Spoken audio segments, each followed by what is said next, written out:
At the far end of a long, sweeping valley, there's a black hole, shadowed by dark walls of rock. They guard a lake of secrets. The only sound is the wind and the soft slap of the water.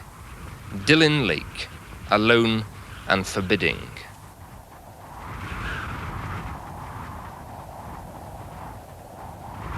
For centuries, Dulyn has stood alone. Even the one thing that survive here, the fish, are said to be different from other fish. Dulyn fish are noted for being thin, dark, large heads on them. They don't keep at all, I don't know why. How deep is the lake? Well, I've heard tales, mind you, that they've tested it and they can't find a bottom to it. If ever there was a ready-made setting for a ghost story, it surely must be here. A barren spot that's seen tragedy and death. Well, it's the loneliness and, nobody except yourself up there. And Have you been frightened at all there? Possibly. It's a terrible thing to admit, but yes, there's nothing brave about me at all, but it could give you a fright, genuinely. Dulyn's moods can be dark and threatening, but its spell is more than just a frightening loneliness.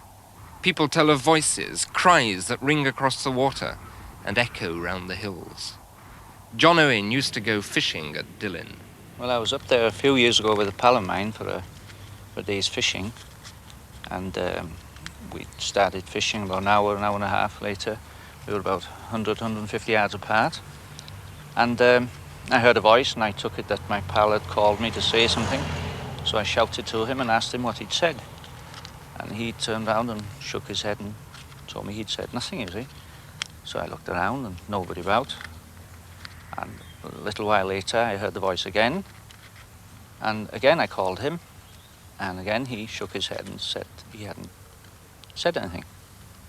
Well, this happened once more later on. And I thought I'd better not call him again, or he'd think I was going down the bend or something. So that's all it was to it, you see. But I definitely heard something. I don't believe in ghosts and the like, but I heard a voice, definitely heard something. Was it a man's voice? Yeah, a man's voice, yeah.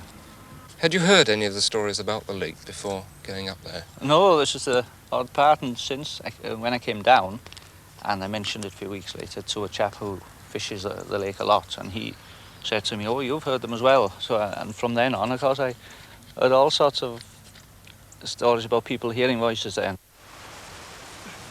One small boy knows Dulyn better than most. John Evans has built up a strange collection in a ramshackle chicken coop. Sort of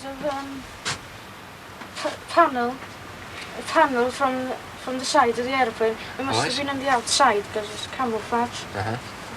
He saves the twisted fragments of a ghost squadron of Wellingtons, Lincolns, Ansons and Dakotas that have come to grief around Dulyn.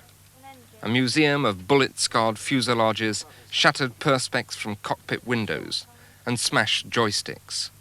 The bits and pieces of aircraft that never got home. There's no such thing as a gentle breeze round here. A westerly comes gusting down off the top of that mountain and forms a vicious downdraft that can drag an aircraft out of the sky.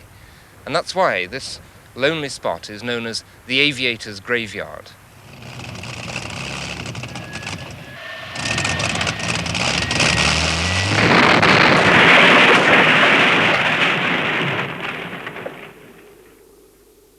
We as boys went up to the vicinity of the crash, being nosy, and I remember RAF personnel bringing the bodies of the German crew down on stretchers covered with blankets, and they were passing quite closely to us, and one of the RAF people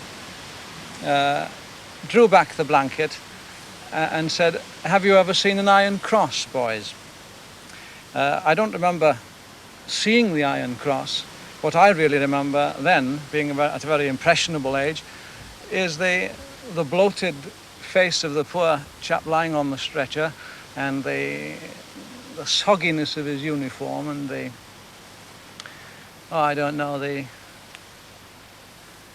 the sadness of it all, really. 30 years later, the elements have softened the debris of war. The fuselage of the Dakota, still clinging to the rock face above the lake, is today hardly distinguishable from the heather and the lichen. Most of it has corroded into Dulyn. Only the undercarriage has been washed up from the water. A year ago, divers recovered its tail section and brought it ashore, but long since the water has sucked it back again. But as the horror of it all recedes, the legends continue to grow. Well, there was some couple up there, and they were convinced that they heard voices. They were having a picnic on the side of the lake, and they were convinced they heard voices, somebody calling, and there was nobody around. And they said they could hear somebody shouting and calling, and then it suddenly stopped. Looked around and there was nobody there.